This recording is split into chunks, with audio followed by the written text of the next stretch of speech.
Lecture number 5 में फिर से आपका स्वागत है। कल के लेक्चर में हमने देखा था कि वीएम कैसे क्रिएट करना है, उसको कैसे एक्सेस करना है और वीएम क्रिएट करते वक्त हमें जो मटेरियल्स या फिर जो इक्विपमेंट थे वो हमने सब कुछ एक्सप्लेन किया था। ठीक है, अभी क्या करते हैं, मैं आपको कुछ बता रहा था। ठीक है, कल हम क्या कर रहे थे, इस वीएम को स्टॉप कर रहे थे, लेकिन स्टॉप करने के बाद क्या हो रहा था, वो जो वीएम है इसका आईपी चेंज नहीं हो रहा था। ठीक है, ये पहले क्या होता था, ये पहले आईपी चेंज होता था, इन्होंने कुछ चेंजेस किए हैं, इसलिए ये क्या हो रहा है, ये आईपी चेंज नहीं हो रहा है। ठीक है, अब वो क्या चेंजेस किए हैं और ये आईपी क्यों चेंज नहीं हो रहा है मैं आपको बताता हूं।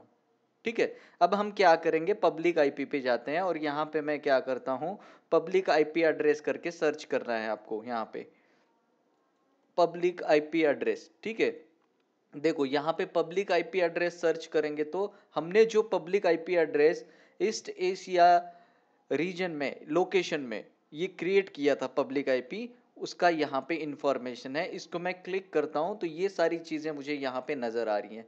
ये रहा मेरा पब्लिक आईपी एड्रेस। ठीक है, अब यहाँ पे इसका एसक्यू जो दिख रहा है वो स्टैंडर्ड है।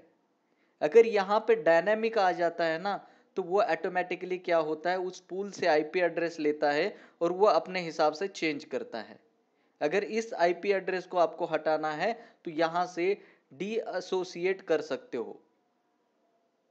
ठीक है, तो अभी ये जो स्टैंडर्ड है, ये स्टैंडर्ड के वजह से ये क्या हो रहा है, ये आईपी चेंज नहीं हो रहा है आपका वीएम स्टॉप करने के बाद।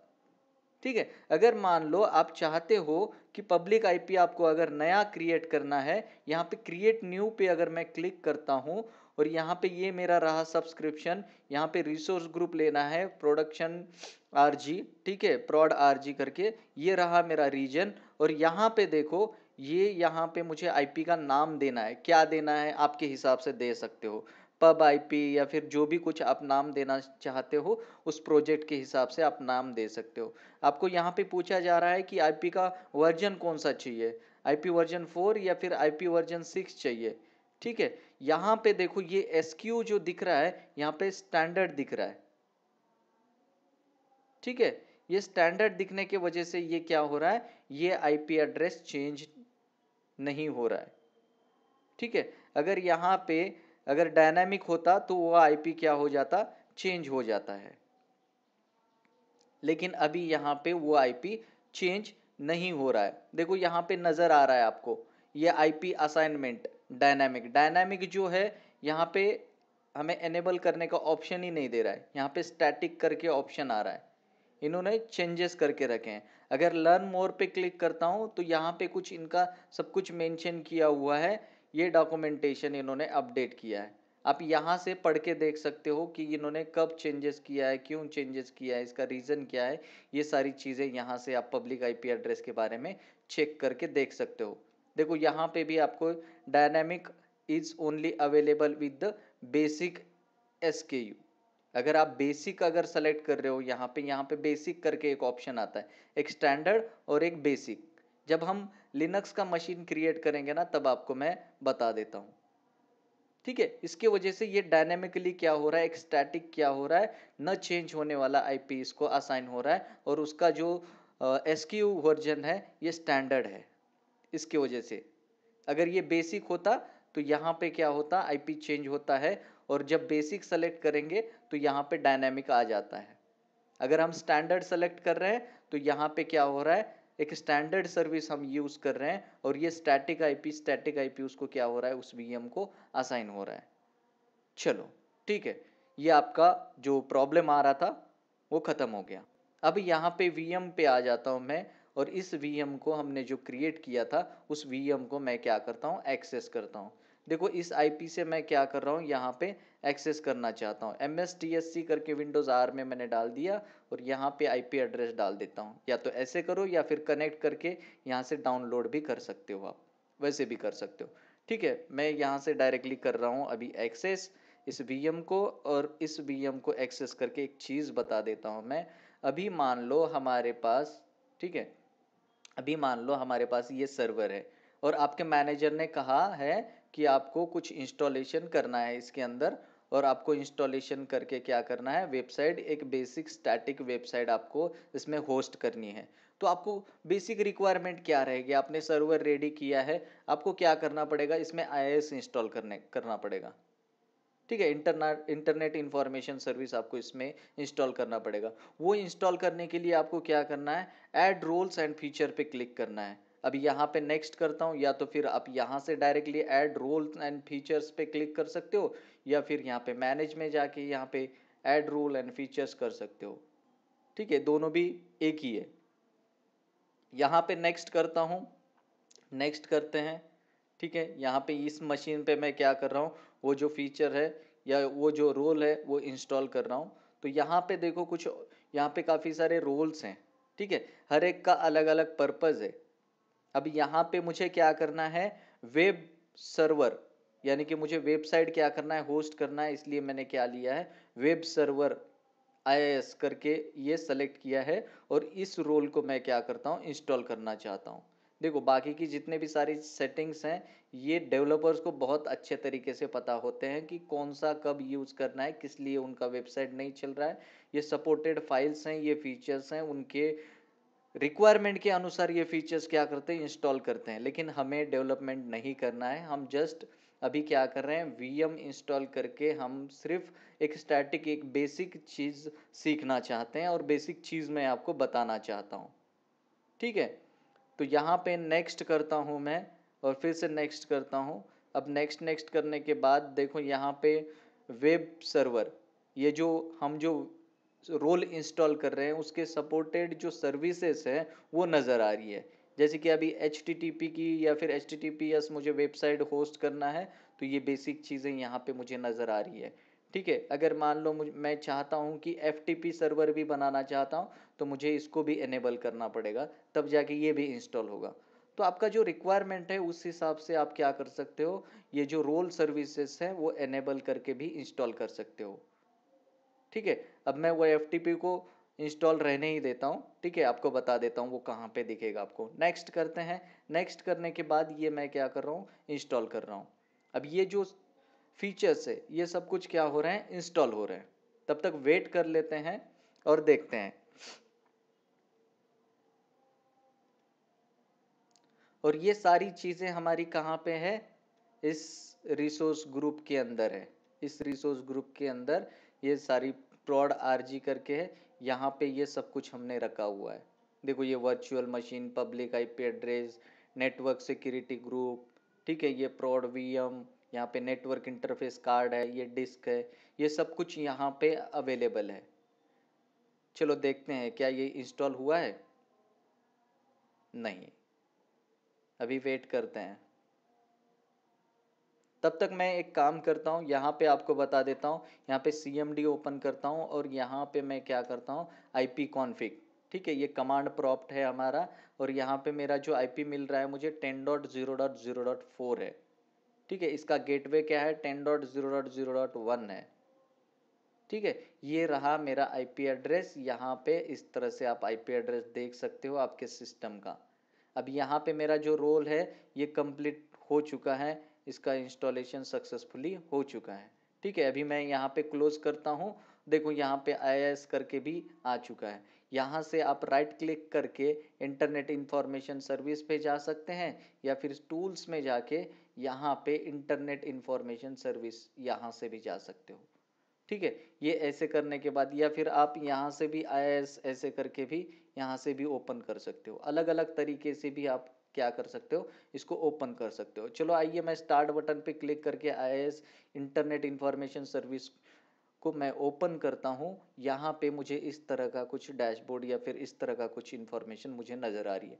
देखो यहाँ पे prod VM करके जो है, ये मेरे प्रोडक्शन का VM का जो नेम है वो मुझे यहाँ पे दिख रहा है। prod VM ये नेम जो है ये कहाँ से दिख रहा है आपको मैं बता देता हूँ। यहाँ पे राइट क्लिक करके हम प्रॉपर्टीज़ में जाते हैं, तो यहाँ पे देखो ये prod VM करके मेरे कंप्यूटर का नेम है। ये कंप्यूटर का नेम क्या कर रहा है, यहाँ पे मुझे नज़र आ रहा है, इस सर्वर का क्या है, नाम है वो। ठीक है, अब यहाँ पे मैं थोड़ा सा एक्सपांड करता हूँ, और यहाँ पे देखो ये सर्विसेज करके मुझे नज़र आ रही हैं। अभी मैंने FTP का जो फीचर्स ऐड किया था, यहाँ पे अगर मैं राइट क्लिक करके ऐड FTP साइट करता हूँ तो मुझे ये ऑप्शन नज़र आ रहा है। अगर वो फीचर इंस्टॉल ना करता ना तो ये नज़र नहीं आता यहाँ पे। ठीक है, कोई बात नहीं, ये मुझे आपको बताना भी था इसलिए मैंने बताया है। ठीक है, यहाँ पे डिफ़ॉल्ट एक वेबसाइट रहती है। अभी मान लो डेवलपर को वेबसाइट्स ऐड करने हैं तो यहाँ पे ऐड वेबसाइट करके आप वो क्लिक करते हैं, यहाँ पे साइट का नाम देंगे और ये ब्राउज करके जो साइट रखी हुई है यहाँ पे C ड्राइव में या D ड्राइव में, जो भी कुछ आपके ड्राइव रहेंगे उनका जो पाथ है यहाँ पे पाथ देना है आपको। यहाँ पे सेलेक्ट करना है कि आपकी जो वेबसाइट है HTTPS है या फिर HTTP है। इनका पोर्ट नंबर HTTP का 80 होता है, HTTPS का 443 होता है। ये कैसे वर्क करता है, ये बेसिक फंडामेंटल आपको पता होना ज़रूरी है। अगर मान लो आपने DNS परचेस किया है तो यहाँ पे xyz.com या जो भी DNS का नाम रहेगा आप यहाँ से वो DNS का नाम भी डाल सकते हो। ठीक है, अगर मान लो HTTPS सेलेक्ट करते हो तो यहाँ पे सर्टिफिकेशन भी मांग रहा है आपको, SSL सर्टिफिकेट। ठीक है, ये क्या होता है, ये सारी चीज़ें क्या होती हैं, ये बेसिक चीज़ें हैं, ये CCNA में कवर हो जाती हैं। लेकिन हम क्या करेंगे जब DNS का टॉपिक पढ़ेंगे ना, एक मैं पूरा प्रोजेक्ट जो है आपको क्या करता हूँ, डायनामिक प्रोजेक्ट डेटाबेस के साथ में जो भी कुछ रहेगा ना वो प्रोजेक्ट हम यहाँ पे क्या करेंगे, होस्ट करेंगे। और आपको सब कुछ मैं बताऊंगा कि HTTPS कैसा है, HTTP कैसे काम करता है, उसको सर्टिफिकेट कैसे असाइन करेंगे, डेटाबेस कैसे कॉन्फ़िगर करना है, डेटाबेस के साथ में कैसे फ्रंट एंड बैक एंड कैसे वर्क करता है। 2 सर्वर क्रिएट करेंगे हम, एक डेटाबेस क्रिएट करेंगे, एक फ्रंट एंड क्रिएट करेंगे और ये सब कुछ क्रिएट करके रियल जो हम वेबसाइट है हमारा ERP वेबसाइट मान लो, कोई भी वेबसाइट मान लो, उस वेबसाइट को हम क्या करेंगे यहाँ पे होस्ट करके मैं आपको प्रोजेक्ट के तौर पे एक बताने वाला हूँ। ठीक है, अभी मैं बेसिक चीज़ें बता रहा हूँ, आप सिर्फ यहाँ पे फोकस करिए। अगर मैं एडवांस में चला जाऊँगा ना तो आप ये छोड़ के चले जाओगे, आप बोलोगे कि ये मेरे लिए नहीं है, ये बहुत ही एडवांस में है, ये मेरे लिए ये कैपेबल नहीं है, मुझे इसके लिए और बेसिक चीज़ें सीखना काफ़ी ज़रूरी है। अब बेसिक चीज़ें सीखने जाओगे तो फिर बेसिक में ही अटक जाओगे। लेकिन आपको मैं बताना चाहता हूँ कि आपको थोड़ा बहुत याद रहना ज़रूरी है बेसिक चीज़ें फिर भी। ठीक है, अब देखो मेरी जो ये वेबसाइट है यहाँ पे डिफ़ॉल्ट वेबसाइट है तो यहाँ पे कुछ ऑप्शंस हैं, यहाँ पे ब्राउज़ करने के लिए जो ऑप्शंस दिख रहा है मुझे, यहाँ पे अगर मैं ब्राउज़ करता हूँ तो यहाँ पे मुझे देखो ये वेबसाइट ओपन करके दे रहा है। ठीक है, ये क्या है, एक बेसिक पेज है एक, ये टेस्टिंग के लिए इन्होंने क्या किया माइक्रोसॉफ्ट ने, जब IIS इंस्टॉल करते हैं तो आपका जो IIS है ये सक्सेसफुली वर्क कर रहा है या फिर ये टेस्टिंग के लिए इन्होंने क्या किया होता है, एक पेज दिया होता है, एक डिफ़ॉल्ट दिया होता है पेज। यहाँ पे अगर देखो इसका अगर पाथ देखेंगे, यहाँ पे एक्सप्लोर करता हूँ तो यहाँ पे मुझे ये कुछ ये वेबसाइट का पेज नज़र आ रहा है, एक ही पेज इन्होंने यहाँ पे दे के रखा हुआ है। ठीक है, यहाँ पे अगर हम ओपन करेंगे तो यही पेज ओपन हो रहा है देखो। ठीक है, यहाँ पे व्यू सोर्स अगर करता हूँ तो यहाँ पे इसका जो भी कुछ कोडिंग है लिखा हुआ, ये सब कुछ मुझे नज़र आ रहा है यहाँ पे। ये देखो HTML का जो भी कुछ कोड है यहाँ पे ये सब कुछ लिखा हुआ है। अब उन्होंने क्या किया है इस कोड में कुछ इस तरह से लिखा है कि ये जो HTML का जो पेज है ये ओपन होना चाहिए। अब ये पेज कहाँ पे है, ये रहा, ये इमेज है। ठीक है, ये PNG इमेज ओपन होना चाहिए इस पेज के अंदर, यानी कि इस HTML पेज के अंदर इन्होंने क्या किया है, कोडिंग किया हुआ है। अब ये पेज मैं ऐसे क्लिक करता हूँ तो देखो ये PNG फॉर्मेट में ओपन होके आ रहा है यहाँ पे। ठीक है, कहाँ गया वो, इसको मैं ऐसे राइट क्लिक करता हूँ, इसको या फिर ऐसे डबल क्लिक करके भी ओपन करेंगे तो इसको मैं थोड़ा सा बड़ा करता हूँ और यहाँ पे क्या करेंगे, हम यहाँ पे कुछ नाम दे देते हैं और यहाँ पे कुछ लिखता हूँ मैं। ठीक है, ये रहा वेब सर्वर, इसका जो फ़ॉन्ट रहेगा थोड़ा सा मैं बड़ा कर लेता हूँ। यहाँ पे फ़ॉन्ट साइज जो है, इसकी फ़ॉन्ट साइज कुछ इस तरह से हम बड़ी करेंगे। चलो खैर, वेब सर्वर। ठीक है, ये क्या है, मेरा एक वेब सर्वर है। अब इस वेब सर्वर को हम क्या करना चाहते हैं, इसे बाहर से एक्सेस करना चाहते हैं। देखो इस तरह से है। ठीक है, अब यही पेज जो है मैं क्या करता हूँ, यहाँ पे सेव करता हूँ और फिर से यहाँ पे ब्राउज करने की कोशिश करता हूँ या रिफ्रेश करता हूँ तो मुझे जो मैंने चेंजेस किए हैं वो मुझे वेब सर्वर यहाँ पे नज़र आ रहा है। यहाँ पे रेप्लिकेट हो रहा है।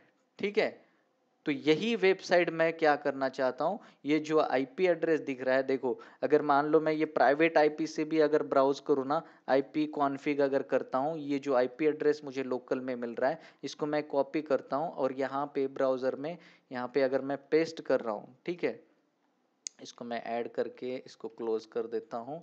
ठीक है, यहाँ पे देखो ये जो मैं आईपी एड्रेस है इसको एंटर करता हूँ तो यहाँ पे क्या वो पेज ओपन हो जाएगा, देखो ओपन हो चुका है। यानी कि ये जो लोकल होस्ट की जो बात कर रहे हैं हम, यहाँ पे लोकल होस्ट की जो बात कर रहे हैं, लोकल होस्ट मीन्स क्या है, ये आईपी एड्रेस है। इस मशीन का आईपी एड्रेस क्या है, 10.0.0.4 है। अगर मान लो ये 20.2. यानी कि ये जो आईपी एड्रेस दिख रहा है मेरा, कहाँ गया मेरा आईपी एड्रेस, ये रहा, इस वर्चुअल मशीन के अंदर आते हैं और ये वर्चुअल मशीन को जो आईपी एड्रेस मिला है इस आईपी को मैं कॉपी करता हूँ और यहाँ पे मैं पेस्ट करता हूँ। तो क्या मुझे ये वेबसाइट नज़र आ रही है? ठीक है, यहाँ पे नया पेज ओपन करते हैं हम और यहाँ पे एंटर करता हूँ, देखो ठीक है, ये मुझे नज़र आ रहा है, पेज ओपन नहीं हो रहा है। क्यों नहीं ओपन हो रहा है, किस लिए नहीं हो रहा है, ये मैं आपको बताना चाहता हूँ। ठीक है, अभी देखो यही आईपी से हमें क्या करना है, उस पेज को ओपन करना है। मैं यहाँ पे भी चेक करता हूँ तो ये ओपन नहीं हो रहा है। क्यों ओपन नहीं हो रहा है मैं बता देता हूँ आपको। ठीक है, ये जो वेबसाइट है, यानी कि ये जो वेबसाइट है ये किस पे चलती है, प्रोटोकॉल्स पे चलती है। इसके लिए क्या ओपन करना पड़ता है, हमें पोर्ट्स ओपन करने पड़ते हैं। अब पोर्ट्स क्या है, प्रोटोकॉल क्या है, ये सब कुछ आपको क्या करना पड़ेगा, सीसीएनए के टॉपिक में सीखना पड़ेगा। हमारे पास बेसिक फंडामेंटल के जो कोर्सेस है वो यूट्यूब के चैनल पे अवेलेबल है, वहाँ से आप पढ़ सकते हो। ठीक है, अब यहाँ पे स्किप करके हम आगे बढ़ते हैं और ये जो पब्लिक आईपी है इसको मैं क्या कर रहा हूँ, HTTP के तौर पे एक्सेस करने की कोशिश कर रहा हूँ, बट ये एक्सेस नहीं हो रही है वेबसाइट। इसलिए नहीं ओपन हो रही है क्योंकि हमने जो है इस रिसोर्स ग्रुप के अंदर, मैं आपको बताना चाहता हूँ, यहाँ पे हमारे पास नेटवर्क सिक्योरिटी ग्रुप हमने क्रिएट करके रखा हुआ है। नेटवर्क सिक्योरिटी ग्रुप ये क्या करता है, इस सिक्योरिटी ग्रुप को अगर मैं ओपन करके बता दूं तो यहाँ पे सिर्फ रिमोट डेस्कटॉप प्रोटोकॉल के लिए पोर्ट नंबर हमने ओपन करके रखा हुआ है। ठीक है, इस रिमोट डेस्कटॉप का जो प्रोटोकॉल नंबर है, सॉरी पोर्ट नंबर जो है 3389 पोर्ट नंबर है। उसी तरह से इस वेबसाइट को एक्सेस करने के लिए हमें क्या करना पड़ता है, पोर्ट ओपन करना पड़ता है। हमने जो कॉन्फ़िगर किया है इस वेबसाइट के अंदर, इस IIS के अंदर, यहाँ पे बाइंडिंग में आके देखता हूँ तो इसका जो पोर्ट नंबर है HTTP का 80 पोर्ट नंबर है। अब इस 80 पोर्ट नंबर को मुझे क्या करना पड़ेगा, उस NSG से एक्स अलाउ करना पड़ेगा, तब जाके मैं क्या कर सकता हूँ, इस VM के बाहर से इस वेबसाइट को एक्सेस कर सकता हूँ। तो यहाँ पे इनकमिंग इनबाउंड सिक्योरिटी रूल्स है और आउटबाउंड सिक्योरिटी रूल्स है। अब इनबाउंड यानी कि देखो बाहर से जो भी ट्रैफिक आ रही है इनबाउंड में, ठीक है, इनसाइड नेटवर्क में, वो ट्रैफिक के लिए अलाउ करना है या ब्लॉक करना है वो पूछ रहा है। ठीक है, इम्प्लीसिट क्या होता है, यहाँ पे डिनाई है। देखो इसके ऊपर ही हमें रूल क्रिएट करने हैं। ठीक है, ये NSG के टॉपिक में हम देखेंगे, अभी आपको मिस गाइड या फिर नहीं करना चाहता मैं, यानी कि आपको कंफ्यूजन नहीं करना चाहता। मिसगाइड मीन्स मैं कहना चाह रहा हूँ कि आपको कंफ्यूजन नहीं करना चाहता हूँ, आपको जितना मुझे बताना है वही हम बताते हैं। ठीक है, ये जो NSG का टॉपिक है उस टॉपिक में ये सब कुछ कवर हो जाएगा। ये पोर्ट कैसे ओपन करना है, इनबाउंड क्या है, आउटबाउंड क्या है, वो आगे देखेंगे हम। लेकिन अभी जो हमारा मेन मकसद है वो मेन मकसद है कि यहाँ पे जो मैं ब्राउज कर रहा हूँ इस वेबसाइट को मुझे क्या करना है, बाहर से एक्सेस करना है, इस सर्वर के बाहर से एक्सेस करना है। ये कैसे करते हैं, चलो आइए देखते हैं। अब ये जो आईपी था मेरा, जो मैं यहाँ पे एक राइट क्लिक करके इसको क्या करता हूँ, यहाँ पे डुप्लीकेट क्रिएट करता हूँ। डुप्लीकेट क्रिएट करने से क्या होगा, यहाँ पे भी मैं आपको बता सकता हूँ और यहाँ पे भी मैं आपको एक्सप्लेन कर सकता हूँ। देखो मैंने क्या किया है, यहाँ पे नेटवर्क सिक्योरिटी ग्रुप यानी कि NSG जो है हमारा, उसका जो इंफॉर्मेशन है, उसकी जो सर्विस है, उसके सर्विस को मैंने क्या किया है, यहाँ पे ओपन किया है। इस प्रॉड ग्रुप के अंदर जो हमारा नेटवर्क सिक्योरिटी ग्रुप का जो इंफॉर्मेशन है, मैं इसको क्या कर रहा हूँ, इसको ओपन कर रहा हूँ। ठीक है, अब यहाँ पे मेरा एक पोर्ट ओपन है। उसी तरह से अब मुझे क्या करना है, यहाँ पे आ जाता हूँ, मैं दूसरे टैब पे आ चुका हूँ और इस VMware के मशीन में आ जाता हूँ। इस मशीन का IP एड्रेस चेक करता हूँ तो मेरा IP एड्रेस यहाँ पे ये मेरा पब्लिक IP एड्रेस है। ठीक है, इसी तरह से आप यहाँ पे अगर देखेंगे तो यहाँ पे नेटवर्क सिक्योरिटी ग्रुप आपको नजर आ रहा है कहीं पे? नहीं। ठीक है, इस नेटवर्क सिक्योरिटी ग्रुप में आ जाते हैं और यहाँ पे मैं इस नेटवर्क सिक्योरिटी ग्रुप में आने के बाद यहाँ पे इनबाउंड सिक्योरिटी रूल, ये देखो ये क्या लिखा हुआ है, इनबाउंड सिक्योरिटी रूल है। तो इस इनबाउंड सिक्योरिटी रूल्स को मैं क्लिक करता हूँ और यहाँ पे मैं क्या करता हूँ, ऐड करता हूँ। अब देखो यहाँ पे सोर्स है, ये सोर्स पोर्ट है, ये आपको कुछ फोकस नहीं करना है। सिर्फ मैं क्या करना चाहता हूँ, यहाँ पे कस्टम जो सर्विस है HTTP यानी कि 80 जो पोर्ट है, HTTP अगर मैं सेलेक्ट कर रहा हूँ तो यहाँ डायरेक्टली HTTP का जो पोर्ट नंबर है वो 80 आ रहा है। अगर मैं चाहता हूँ कि कस्टम पोर्ट नंबर असाइन करना है तो भी आप यहाँ से दे सकते हो। अगर आपको पता है कि ये HTTP का पोर्ट है तो यहाँ पे सर्विस सेलेक्ट कर सकते हैं हम। यहाँ पे एक्शन क्या दिया हुआ है, अलाउ करना है। ये बाय डिफॉल्ट यहाँ पे इसने TCP लिया है। अब ये प्रोटोकॉल क्या है, पोर्ट नंबर क्या है, किन किन तरह के प्रोटोकॉल्स होते हैं, ये सोर्स क्या है, डेस्टिनेशन क्या होता है, ये सारी चीज़ें हम क्या करेंगे आगे टॉपिक में देखेंगे। जो NSG का टॉपिक आएगा तब देखेंगे। देखो यहाँ पे प्रियोरिटी भी है, प्रियोरिटी कितना रखना है वो भी मैं आपको आगे सिखाऊंगा। ठीक है, यहाँ से नाम हटा के आप HTTP अलाउ भी दे सकते हो या फिर बाय डिफॉल्ट इसने जो लिया है उसी को हम कंटिन्यू करते हैं और ऐड करते हैं। देखो ये ऐड हो रहा है और तब तक मैं क्या करता हूँ, यहाँ पे रिफ्रेश करता हूँ और ये मेरा पेज क्या हुआ है, ओपन होके आ चुका है। जैसे ही मैंने रिफ्रेश किया तो यहाँ पे मेरे पास पेज ओपन हो चुका है। अब ये IP से ओपन हो रहा है। अगर आपके पास डोमेन परचेस किया होता ना तो आपको वो बाइंड करके बताता, लेकिन जब रियल प्रोजेक्ट करेंगे हम तब मैं आपको क्या करूंगा, ये सब कुछ बताऊंगा। IP एड्रेस से लेके या फिर DNS बाइंडिंग से लेके GoDaddy से हम या फिर किसी डोमेन यानी कि सर्विस प्रोवाइडर से वहां से डोमेन परचेस करके ये सब कुछ रियल टाइमिंग में मैं आपको एक रियल प्रोजेक्ट बना के बताऊंगा। ठीक है, वो किस तरह से होता है। अब यहाँ पे अगर मैं रिफ्रेश कर रहा हूँ तो देखो यहाँ पे 2 पोर्ट मुझे नजर आ रहे हैं। एक 3389 पोर्ट ओपन किया है और एक 80 पोर्ट ओपन किया है। बाहर से ऐसे कोई भी आ नहीं सकता है सर्वर के अंदर। यहाँ पे मैंने पोर्ट ओपन किया है तब जाके ही आप सर्वर में एंट्री कर सकते हो। ठीक है, तो ये क्या है, एक दीवार है। ये क्या है, उनका जो माइक्रोसॉफ्ट जो मैनेज कर रहा है इसका आउटबाउंड और इनबाउंड जो ट्रैफिक है वो क्या कर रहा है, वो मैनेज कर रहा है। ठीक है, तो यहाँ पे देखो ये आपके सर्वर क्या है, इस रैक के अंदर रखा हुआ ये सर्वर है, आपका जो प्रोडक्शन सर्वर चल रहा है यहाँ पे है। और यहाँ पे एक आपका क्या है, एक इंटरफेस NIC कार्ड यहाँ पे लगा हुआ है। इस इंटरफेस कार्ड को क्या है, केबल कनेक्ट की हुई है। और ये जो केबल है ये क्या किया हुआ है, मान लो यहाँ पे कोई स्विच है आपका इस रैक के अंदर, तो इस रैक के अंदर अगर मान लो कोई स्विच है तो इस स्विच के साथ कनेक्ट किया हुआ है। और इसी स्विच को क्या किया हुआ है, कोई फायरवॉल कनेक्ट किया होगा जो कि यहाँ पे इस रैक में रखा हुआ है।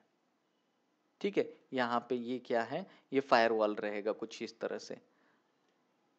तो अभी इसका ट्रैफिक क्या हो रहा है, हम जहां से एक्सेस करने की कोशिश कर रहे हैं, मान लो बंदा यहाँ पे बैठा है लैपटॉप में और मैं अब मान लो, ठीक है, हम क्या कर रहे हैं, इस वेबसाइट को इस IP से क्या कर रहे हैं, एक्सेस कर रहे हैं। हमारा जो ट्रैफिक है इस लैपटॉप से कहाँ पे जा रहा है, देखो ये मेरा लैपटॉप है मान लो कुछ इस तरह से, तो ये लैपटॉप का जो ट्रैफिक है ये क्या हो रहा है, यहाँ पे जा रहा है।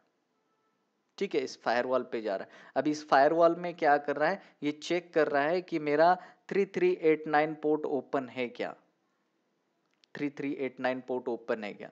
ठीक है, अगर हाँ आपका 3389 अलाउ किया हुआ है तो आप क्या कर सकते हो, इस जो ये क्या करेगा, इस फायरवॉल में रूल क्रिएट करने के बाद ये सर्वर को आप क्या कर सकते हो, एक्सेस कर सकते हो। उसी तरह से जो 80 का जो पोर्ट नंबर है, HTTP वाला जो पोर्ट नंबर है, ये पोर्ट नंबर को भी हमने क्या किया है, अभी अलाउ किया है। तो यहाँ पे ये इंफॉर्मेशन ये अलाउ करने के बाद ये सर्वर के पास ट्रैफिक जा रही है, ये अलाउ कर रहा है, इस तरह से यहाँ पे सर्वर के पास जा रही है। और ये जो वेबसाइट जो है या फिर ये जो वेब पेज जो है हम क्या कर रहे हैं, यहाँ पे एक्सेस कर पा रहे हैं। ठीक है, ये जो वेब पेज है यहाँ पे हम एक्सेस कर पा रहे हैं। लेकिन लेकिन और एक चीज बताना चाहता हूं कि कई बार क्या होता है, काफी कंफ्यूजन हो जाते हैं डेवलपर्स या फ्रेशर्स बंदे होते हैं। हमें तो सर ने सिखाया था कि पोर्ट ओपन करना है, ये सारी चीजें हमने तो सब कुछ ठीक ठाक किया है, लेकिन प्रॉब्लम कहाँ पे आ रही है? ठीक है, ये समझ में नहीं आता है। इसको समझने के लिए आपको क्या करना पड़ता है, एमसीएसए का जो पार्ट है वो थोड़ा देखना पड़ेगा, आपको उसके बारे में थोड़ा सा पढ़ना पड़ेगा। मैं इसीलिए फर्स्ट टॉपिक में आपको बताया था कि इंफ्रा का नॉलेज होना जरूरी है। आपको सर्वर क्या है, फायरवॉल क्या है, स्विच क्या है, राउटर क्या है, ये सारी चीजें पता होनी जरूरी है। उसके बारे में पूरा होल एंड सोल ना सीखे आप, लेकिन वो क्या काम करता है और किस तरह से काम करता है, बेसिक फंडामेंटल तो आपको पता होना चाहिए। ठीक है, अब मान लो मेरी ये वेबसाइट जो है ये एक्सेस हो रही है, अगर मैं इसको कॉपी करता हूं और यहाँ पे न्यू प्राइवेट विंडो में जाके यहाँ पे पेस्ट कर रहा हूं, तो भी मेरी क्या हो रही है, वेबसाइट एक्सेस हो रही है। ठीक है, ये रहा, मैं ये जो पेज है ये सक्सेसफुली एक्सेस कर पा रहा हूं। लेकिन मैं क्या करता हूं, इस सर्वर के अंदर आ जाता हूं और यहां पे आने के बाद मैं क्या करता हूं, विंडोज फायरवॉल जो रहेगा, इस विंडोज फायरवॉल पे आ जाता हूं। इसके अंदर भी एक फायरवॉल है, इस सिस्टम के अंदर, इस सर्वर के अंदर भी फायरवॉल है और यहाँ पे रूल डिफाइन किए हुई है। देखो, इनबाउंड रूल है, आउटबाउंड रूल है। ठीक है, अब मान लो ये जो इनबाउंड रूल है, यहाँ पे मैं क्या करता हूं, अभी जो हमने जो रूल बनाया है, हमने जो कॉन्फ़िगर किया है, जो रूल हमने एनएसजी के अंदर जो कॉन्फ़िगर किया है, ये इनबाउंड में ही कॉन्फ़िगर किया था ना, इसीलिए वो क्या कर रहा है, अलाउ कर रहा है हमारे ट्रैफिक को। उसी तरह से मैं क्या करता हूँ, इस सर्वर के अंदर जाता हूँ, यहाँ पे भी इनबाउंड एंड आउटबाउंड रूल है। इस इनबाउंड रूल के अंदर आके मैं यहाँ पे एक नया रूल क्रिएट करता हूँ और यहाँ पे पोर्ट पे सेलेक्ट करके यहाँ पे नेक्स्ट करता हूँ, और जो मेरा टीसीपी प्रोटोकॉल है उसी तरह से यहाँ पे भी टीसीपी प्रोटोकॉल लेता हूँ और 80 जो पोर्ट नंबर है उसको ऐड करके यहाँ पे मैं क्या करता हूँ, ब्लॉक कनेक्शन कर देता हूँ और यहाँ पे नेक्स्ट नेक्स्ट करके HTTP को मैं क्या कर रहा हूँ, ब्लॉक कर रहा हूँ। यहाँ पे मैं थोड़ा सा नाम दे देता हूँ इस तरह से और यहाँ पे फिनिश कर दिया। देखो मैंने क्या किया, इनबाउंड रूल में एक यहाँ पे फायरवॉल के अंदर एक रूल बना दिया है, जो भी HTTP की ट्रैफिक आएगी यहाँ पे ब्लॉक होना चाहिए। ठीक है, इस तरह से मैंने यहाँ पे ब्लॉक का एक रूल क्रिएट किया है। अब जाके आप देखो यहाँ पे अगर मैं रिफ्रेश कर रहा हूँ तो ये मेरा जो पेज है ये ओपन नहीं हो रहा है। ठीक है, मैं यहाँ पे कॉपी करके इनकॉग्निटो मोड में भी, अगर प्राइवेट विंडो में भी अगर मैं ओपन कर दूं तो भी मेरी ये वेबसाइट जो है ओपन नहीं हो रही है।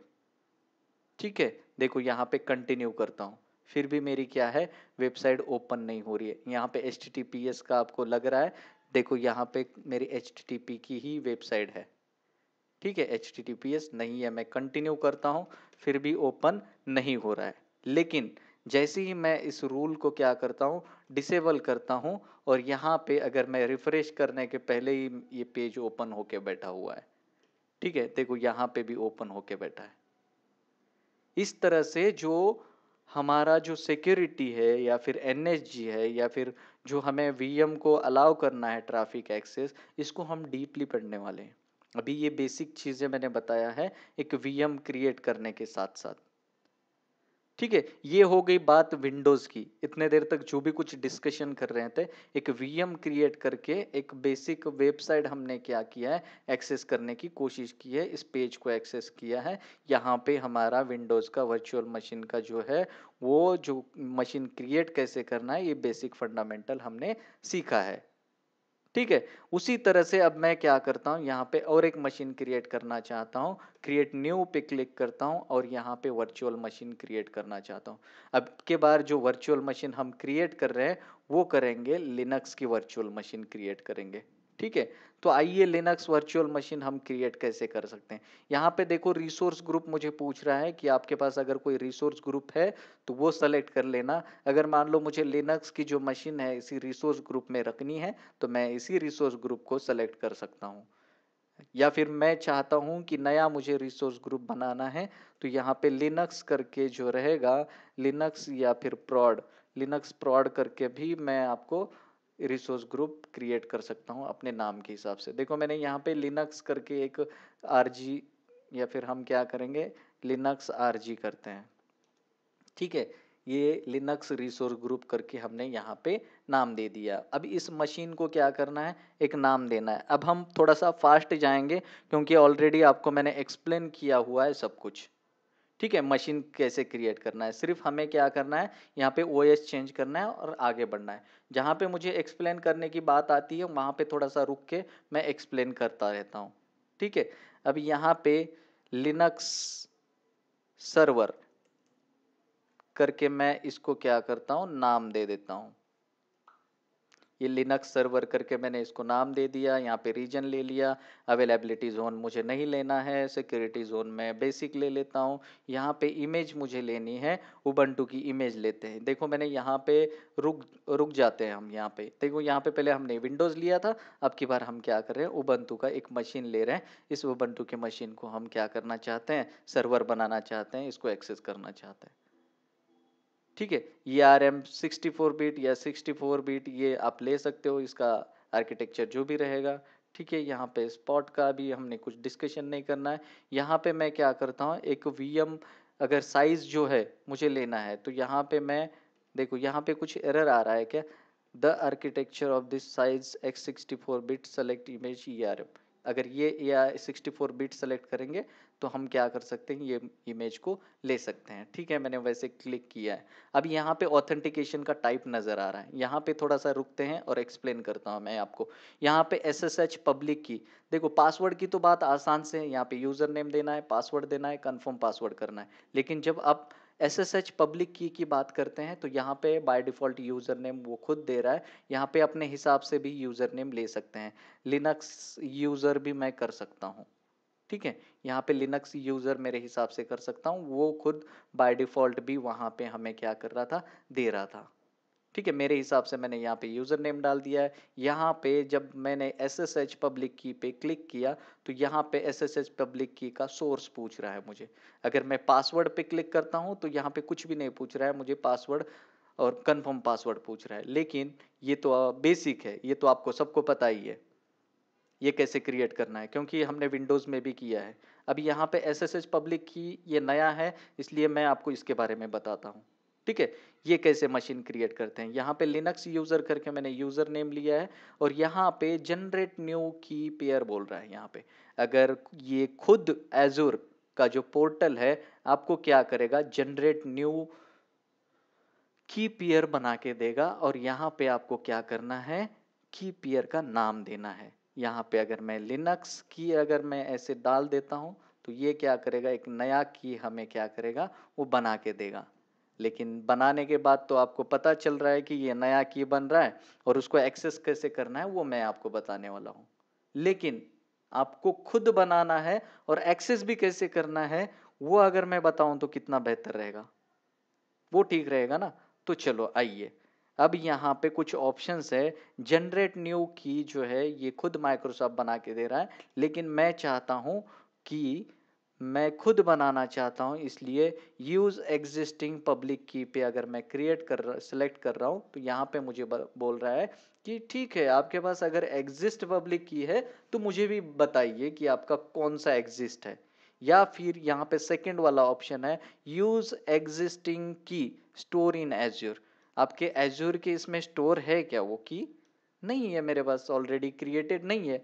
अगर मान लो ये जनरेट न्यू पेयर की करते हैं तो ये एज्योर क्या करता है, ये क्रिएट करके यहाँ पे इसमें स्टोर करके रखता है। जब हम नेक्स्ट टाइम में किसी और मशीन को क्रिएट करने जा रहे हैं तो हम इसी की का इस्तेमाल करके यूज एग्जिस्टिंग की स्टोर्ड इन एज्योर ये सेलेक्ट करके यहाँ पे लिस्ट में मुझे वो की का नाम बताएगा। लेकिन हमने इससे पहले तो किया ही नहीं है, अभी कर रहे हैं, तो इसलिए हमारे पास कोई की नहीं है। अभी हम क्या करेंगे, यहाँ पे थर्ड वाला ऑप्शन ले लेते हैं, यूज एग्जिस्टिंग पब्लिक की। ये मैं खुद बनाना चाहता हूँ। देखो आप कंफ्यूजन नहीं होना है, जनरेट न्यू की ये जनरेट करके दे रहा है, अब ये जनरेट हो चुकी की, अगर नेक्स्ट वीएम क्रिएट कर रहे हैं, यहाँ पे एजूर में स्टोर हो जाएगा ये की जनरेट किया हुआ। अब वो एग्जिस्टिंग है क्या पूछ रहा है एजूर, तो यहाँ पे एजूर में तो यहाँ पे है, तो यहाँ पे हम ले सकते हैं। अगर मान लो यहाँ पे आप खुद बनाना चाहते हो तो थर्ड नंबर का ऑप्शन क्रिएट करना है। अब ये थर्ड नंबर का ऑप्शन क्या है, थोड़ा सा क्रिटिकल है, यही सीख लेते हैं ना जो क्रिटिकल है। जो आसान है तो वो तो कोई भी बताएगा आपको, लेकिन क्रिटिकल वाला भी आपको पता होना जरूरी है। ठीक है, तो थोड़ा सा ये देख लेते हैं SSH पब्लिक की। चलो अब ये पब्लिक की कहां से लेके आएंगे, और ये पूछ रहा है ED25519 and RSA SSH format are supported for selected VM. ये जो हमने जो सेलेक्ट की हुई वीएम है, ये सिर्फ ये जो दो इंक्रिप्शंस हैं इनको ही सपोर्ट करता है, इनका कहना है। ठीक है, चलो आइए अब यहाँ पे आपको क्या करना पड़ेगा, यहाँ पे गूगल में आना है, आपको गूगल ओपन करना है और यहाँ पे पुट्टीजेन करके एक सॉफ्टवेयर रहेगा, उसको आपको क्या करना है, डाउनलोड करना है यहाँ से। ठीक है, यहाँ से आपको क्या करना है, डाउनलोड करना है। यहाँ से आप विंडोज के लिए पुट्टीजेन सॉफ्टवेयर डाउनलोड कर सकते हो, देखो यहाँ से। लेकिन मेरे पास ये सब कुछ है। और एक सॉफ्टवेयर डाउनलोड करना है आपको, पुट्टी,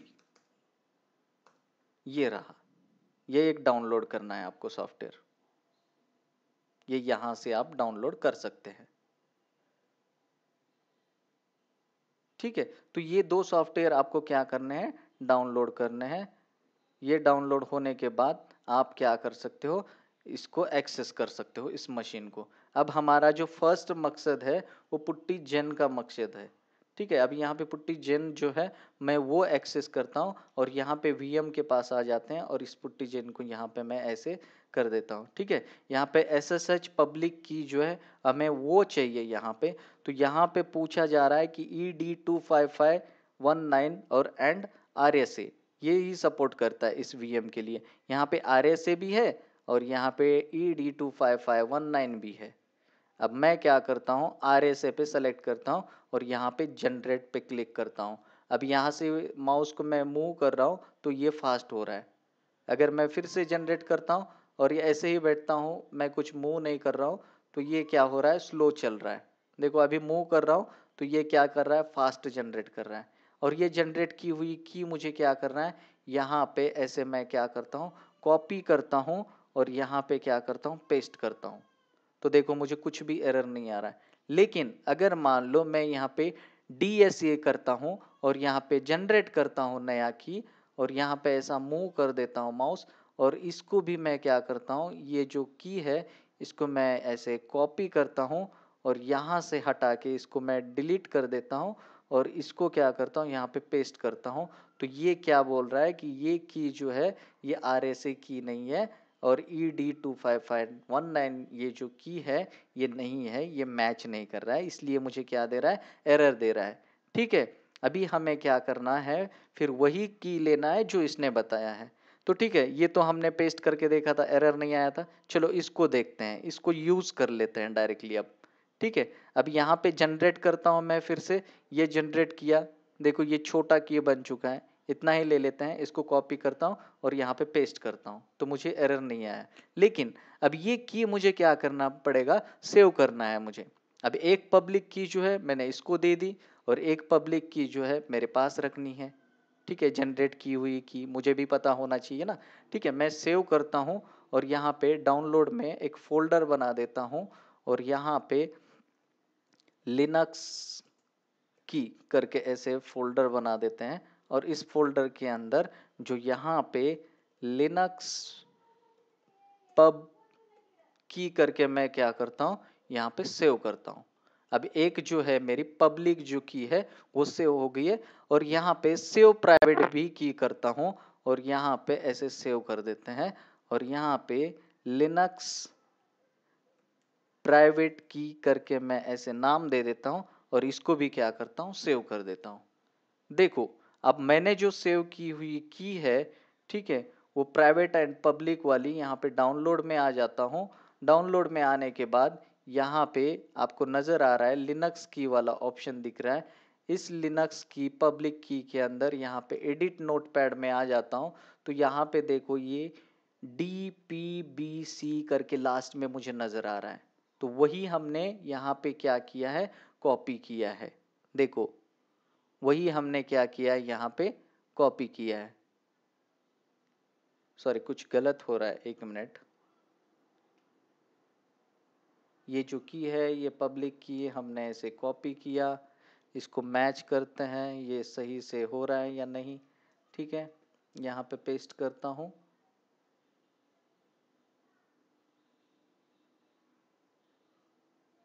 ये सब कुछ सही है यहाँ तक तो ठीक है, उसके बाद भी यहाँ तक सही है। ये रहा DPBC, ये रहा।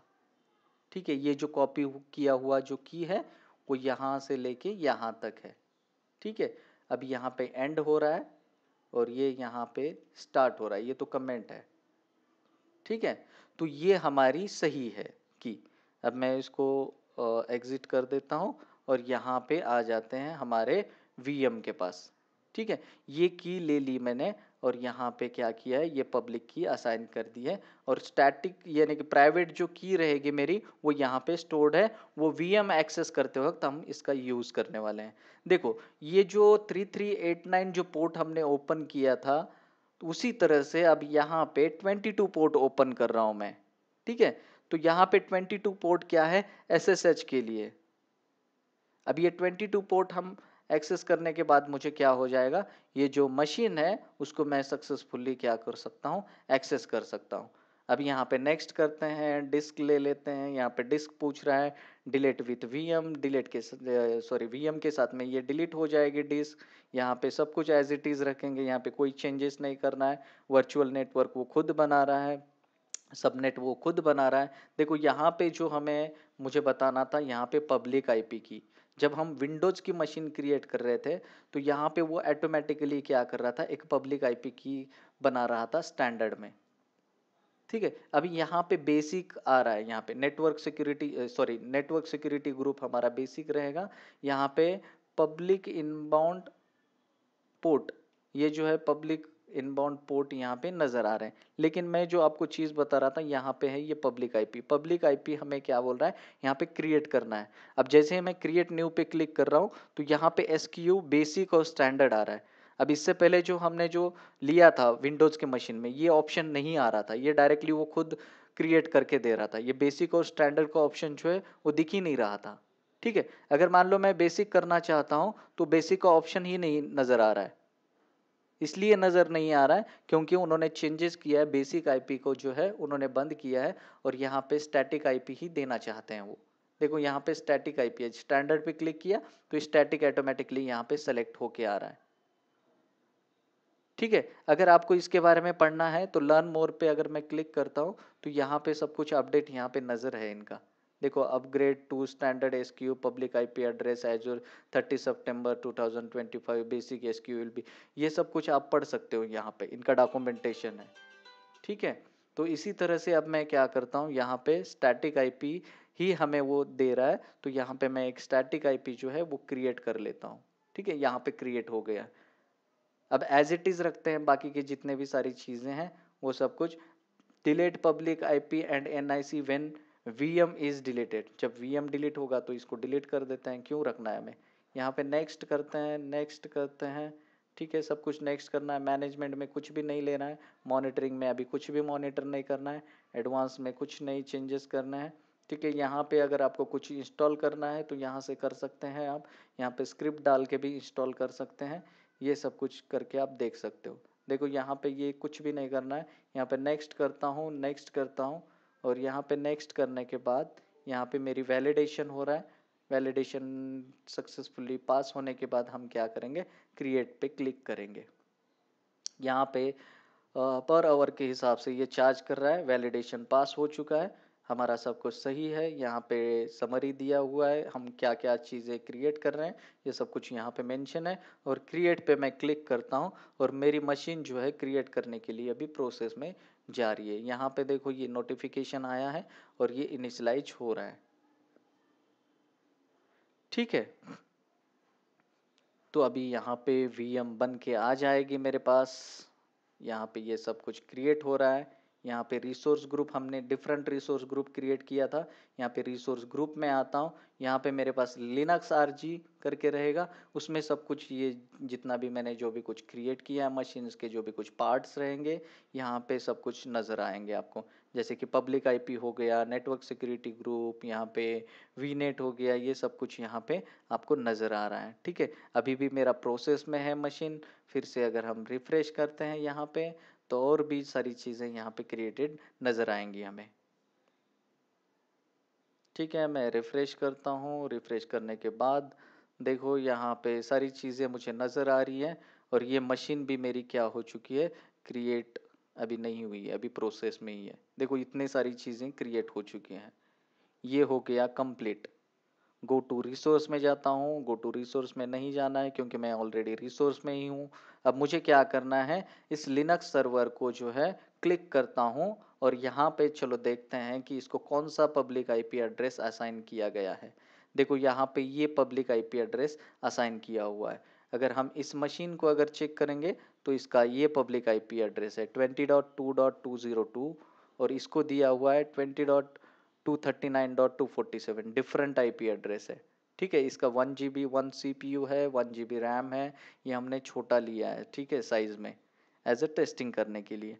अभी इसको मैं क्या करता हूँ, यहाँ पे इस पब्लिक IP को कॉपी करता हूँ और यहाँ पे जो पुट्टी जो डाउनलोड करना था वो डाउनलोड करके आपने रखा है और यहाँ पे पेस्ट करता हूँ और यहाँ पे ओपन करता हूँ। देखो ओपन करने के बाद यहाँ पे मुझे सर्टिफिकेट ये एक्सेस यस करना है। अब यहाँ पे मैंने लिनक्स यूज़र करके जो है मैंने एक यूज़र बनाया था। अगर मान लो आप यूज़र नेम पता नहीं है आपको, ठीक है, यहाँ पे मैं कुछ गलत टाइप कर रहा हूँ, लिनक्स यूज़र करके यहाँ पे एंटर किया, लेकिन ये क्या कर रहा है, मुझे एरर दे रहा है, ठीक है। अब एरर क्यों दे रहा है, ये तो बहुत बड़ी प्रॉब्लम हो गई। अब समझ में नहीं आ रहा है कि क्या गलती हुआ है, क्या यूज़र नेम गलत किया है। चलो यहाँ पे कनेक्ट पे मैं अगर क्लिक कर रहा हूँ तो यहाँ पे मुझे यूज़र नेम पता चलेगा, ठीक है। अगर मान लो आपने यूज़र नेम टाइप किया है और आपको समझ में नहीं आ रहा है कि आप भूल गए हैं कि इस मशीन का यूज़र नेम क्या है, यहाँ से आप क्या कर सकते हो, उस यूज़र नेम को कॉपी कर सकते हैं और फिर से मैं क्या करता हूँ, पुट्टी में आता हूँ और यहाँ पे इस यूज़र नेम को यहाँ पे टाइप करता हूँ। सॉरी, इस IP को टाइप करना है ना मुझे, ये पब्लिक IP को टाइप करता हूँ। उसके बाद मुझे क्या करना है, यूज़र नेम टाइप करना है। देखो यहाँ पे अब मुझे यूज़र नेम पूछ रहा है, तो मेरा जो यूज़र नेम रहेगा ये लिनक्स यूज़र करके है और यहाँ पे टाइप करके एंटर करता हूँ। अब मुझे फिर भी एरर मांग रहा है, ये क्या अजीब सा एरर आ रहा है, no supported authentication method available, server send public key. आपको याद है जब हमने मशीन क्रिएट किया था, एक पब्लिक की और प्राइवेट की क्रिएट किया था, तो इसकी वजह से ये एरर आ रहा है। अगर मान लो आपने यूज़र नेम और पासवर्ड दिया होता तो आपको क्या करना है, यूज़र नेम डालना है और पासवर्ड डालना है और एक्सेस करना है। लेकिन हम क्या चाहते हैं कि हमारा जो की है, इस की के साथ में हम एक्सेस करना चाहते हैं। तो मैं फिर से ओपन करता हूँ पुट्टी और इस पुट्टी को ओपन करके यहाँ पे मैं इस IP को क्या करता हूँ, पेस्ट करता हूँ, ठीक है। इसको कॉपी किया और यहाँ पे मैंने पेस्ट किया और यहाँ पे देखो SSH करके नज़र आ रहा है और यहाँ पे ऑथेंटिकेशन करके नज़र आ रहा है। ये जो प्राइवेट की है यहाँ पे मुझे क्या करना है, ब्राउज करना है और ये लिनक्स की में जाके ये जो मैंने पब्लिक की और प्राइवेट की क्रिएट की थी, यहाँ पे 2 भी की नज़र आ रहे हैं, लेकिन मुझे प्राइवेट की से एक्सेस करना है। ये क्या किया है हमने, ये जो वर्चुअल मशीन है, वर्चुअल मशीन को हमने ये पब्लिक की दी है और ये प्राइवेट की जनरेट की है। इसका मतलब है कि ये पब्लिक की जो है ये इंटरनेट के साथ में जो है एक्सेस करने की जो कोशिश कर रहा है, ये पब्लिक की यूज़ होगी और जब ये ऑथेंटिकेशन हो जाएगा ये प्राइवेट की और ये पब्लिक की के साथ में, तब क्या होगा, ये हमारा सर्वर एक्सेस हो जाएगा, ठीक है। अब ये सर्वर क्या करता है, इस पब्लिक की का यूज़ करके उसके पास भी एक प्राइवेट की जनरेट करता है और उसके पास वो खुद रखता है। अब दोनों के पास अगर प्राइवेट की सिमिलर है तब जाके ये क्या हो जाएगा, सर्वर एक्सेस हो जाएगा, ठीक है, इसकी अलग से कहानी है।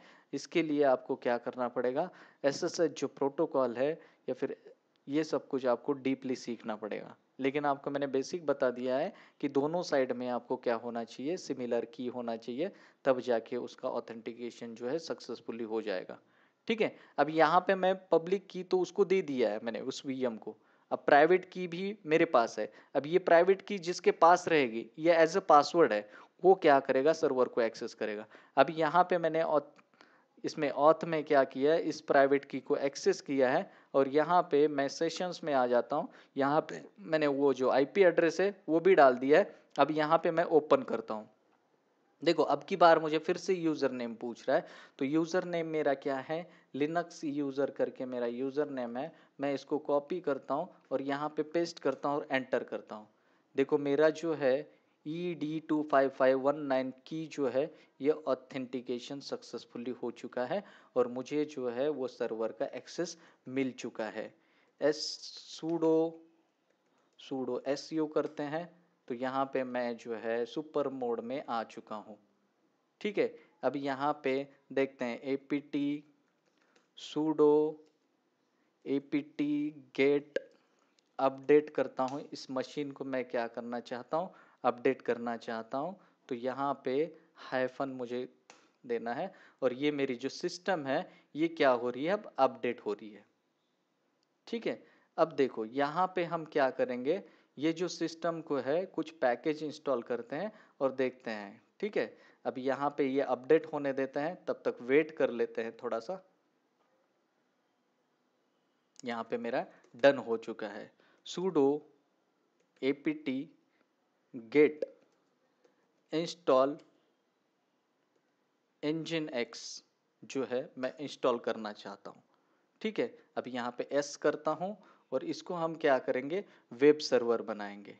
चलो कोशिश करते हैं, ट्राई करते हैं। मैंने लिनक्स में कभी काम नहीं किया इतना ज़्यादा, लेकिन फिर भी हम ट्राई करके देखेंगे। अगर कुछ एरर आ जाए तो हमने तो सीखा ही है कि विंडोज़ में किस तरह से ये काम करना है और किस तरह से वेबसाइट होस्ट करना है, किस तरह से एक्सेस करना है, वो सब कुछ मैंने आपको बता दिया है। अब मैं लिनक्स में भी आपको वेबसाइट कैसे एक्सेस करते हैं वो सारी चीज़ें बताने वाला हूँ। कुछ हद तक ट्राई करता हूँ मैं, देखेंगे। देखो ये इंजन एक्स जो है मेरा इंस्टॉल हो चुका है। ठीक है, अब हम क्या करेंगे, यहाँ पे आ जाते हैं। इस आईपी को मैं कॉपी करता हूँ और यहाँ पे ब्राउज़र में आके यहाँ पे पेस्ट करता हूँ। तो ये मेरे पास कुछ भी ओपन नहीं हो रहा है। इसलिए ओपन नहीं हो रहा है क्योंकि हमने पोर्ट नंबर जो है सिर्फ 22 ही ओपन किया है।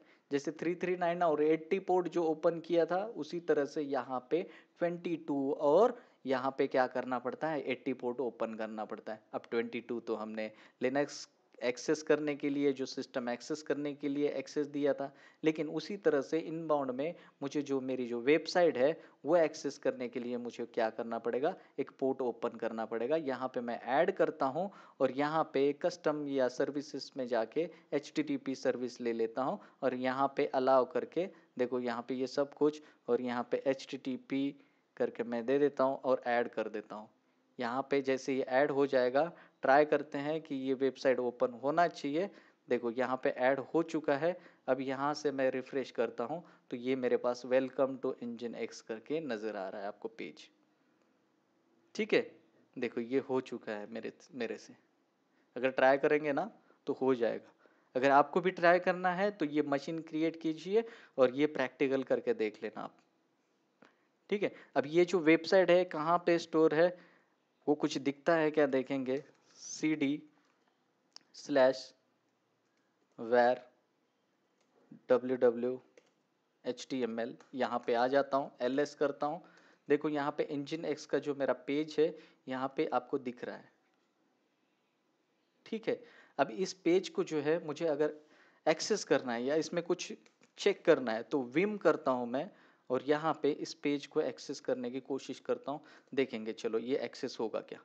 ठीक है, ये जो नज़र आ रहा है आपको वेलकम वाला, यहाँ पे क्या करेंगे हम, इंजन एक्स के जगह पे यहाँ पे मैं वर्चुअल इंफ्राटेक कर देता हूँ। ठीक है, इंसर्ट करता हूँ और यहाँ पे चेक करेंगे कुछ मॉडिफाई करके वर्चुअल इंफ्राटेक। देखो अभी यहाँ पे मैंने क्या किया है, चेंजेस किया है।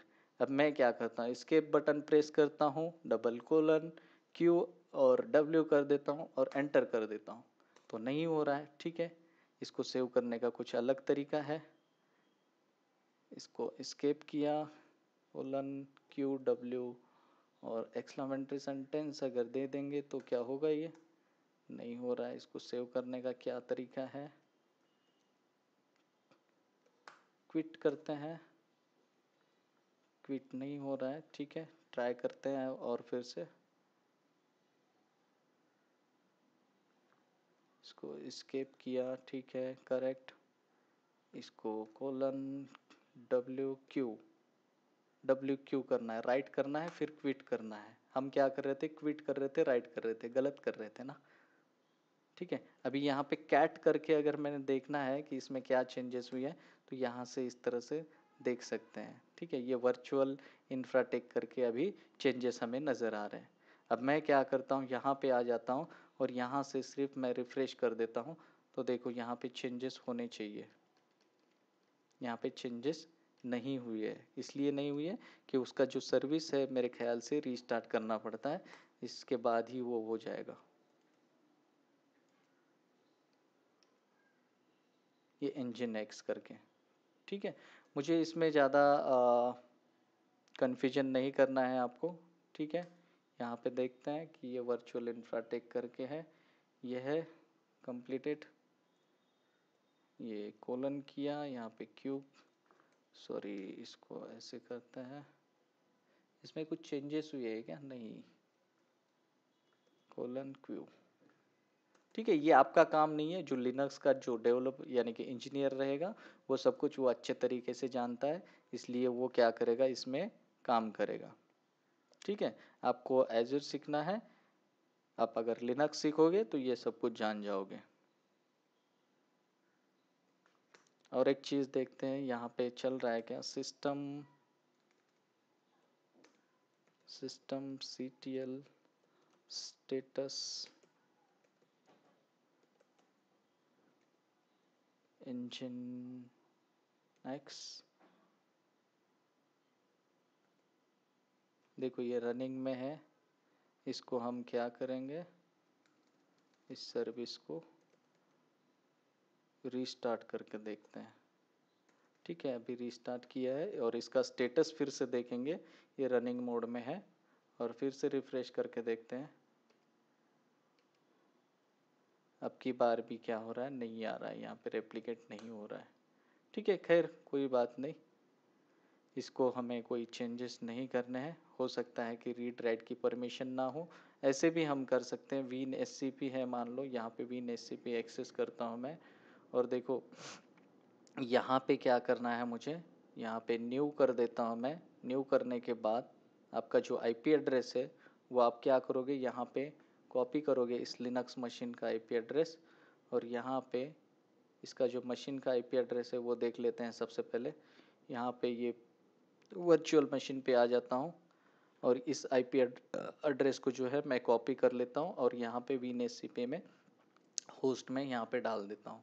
ठीक है, यहाँ पे जो मेरा यूज़र नेम था लिनक्स यूज़र करके था, और यहाँ पे जो पासवर्ड था वो पासवर्ड हमें पता नहीं है, यहाँ पे की है। ठीक है, की है तो फिर हमें क्या करना पड़ेगा, यहाँ पे ऑथेंटिकेशन में जाना है और यहाँ पे ब्राउज़ करना है उस की को, और ब्राउज़ करने के बाद यहाँ पे डाउनलोड्स में आ जाता हूँ लिनक्स की में। यहाँ पे ये जो की है इसको मैं क्या करता हूँ, ओके करता हूँ, और कोशिश करेंगे, ट्राई करेंगे कि ये एक्सेस हो रहा है क्या। ठीक है, देखो एस करते हैं तो ये मेरे पास क्या हो रहा है, ये जो लिनक्स की मशीन है यहाँ पे एक्सेस हो चुकी है। अब यहाँ पे हम देखते हैं कि वैर कहाँ पे है मेरा। ठीक है, ये जो वैर है यहाँ पे है, यहाँ पे www यहाँ पे लिखा हुआ है। ठीक है, इस HTML के पेज में ये देखो, ये पेज था हम जो कर रहे थे। यहाँ पे अगर मैं एडिट करता हूँ तो इस पेज में मैंने मॉडिफाई किया है इस टाइटल को। ठीक है, लेकिन वहाँ पे रेप्लिकेट नहीं हो रहा है, पता नहीं, होना चाहिए इसको वैसे। ये देखो, ये जो टाइटल है वो चेंज हुआ है, सॉरी गाइस। ये जो टाइटल देख रहे हो आप यहाँ पे, वेलकम टू वर्चुअल इंफ्राटेक, ये टाइटल चेंज हुआ है, करेक्ट है ना, हमने जो किया है वो करेक्ट है। सॉरी, हम टाइटल की बात कर रहे थे, ठीक है। ये HTML सीखना पड़ेगा आपको। अभी ये जो मैसेज है वेलकम टू इंजीनियर्स, यहाँ पे अगर मैं वर्चुअल इंफ्राटेक कर देता हूँ ना, तो यहाँ पे वो नज़र आएगा आपको, ठीक है। हमारा जो फोकस था वो यहाँ पे था, हम किसी और जगह पे देख रहे थे, ठीक है। अभी मैंने इसको सेव कर दिया और यहाँ पे क्या करता हूँ, ये मुझे क्या कर रहा है, सेव करने के लिए मना कर रहा है। देखो देखो, यहाँ पे परमिशन नहीं है, इसको परमिशन देना पड़ेगा। इसको परमिशन हम वहीं से दे सकते हैं। ये परमिशन किस तरह से देना है, क्या सारी चीज़ें हैं, ये आपको क्या करना पड़ेगा, लिनक्स सीखना पड़ेगा। फिर यहाँ पे देखो वेलकम टू, यहाँ पे इसको यहाँ से हम चेंजेस कर सकते हैं, लेकिन रिमोटली चेंजेस नहीं कर पा रहे हैं। यहाँ पे मैं थोड़ा सा फटाफट चेंजेस कर लेता हूँ। वर्चुअल इंफ्राटेक, यहाँ से चेंजेस किया, इसके बटन प्रेस करता हूँ, यहाँ पे कोलन, यहाँ पे राइट करते हैं और क्विट करते हैं और एंटर करते हैं। अब की बार सक्सेसफुली हम बाहर निकल चुके हैं। और अब मैं क्या करता हूँ, यहाँ पे रिफ्रेश करके बता देता हूँ, तो वेलकम टू वर्चुअल इंफ्राटेक जो है हमारा ये चेंजेस हो चुका है। इसी तरह से आप क्या कर सकते हो, ठीक है, यहाँ पे वेबसाइट भी होस्टिंग कर सकते हो। तो इस लेक्चर में हमने देखा कि VM कैसे क्रिएट करना है, VM के अंदर वेबसाइट कैसे इंस्टॉल करना है और किस किस तरह से उसको होस्ट करना है। अब ये जो IP एड्रेस मिल रहा है, इसको DNS बाइंड करेंगे तो आपका जो रियल टाइमिंग में है उस तरह से ये सब कुछ हो जाएगा। ठीक है गाइज, तो फिर मिलते हैं अगले लेक्चर में। Bye bye.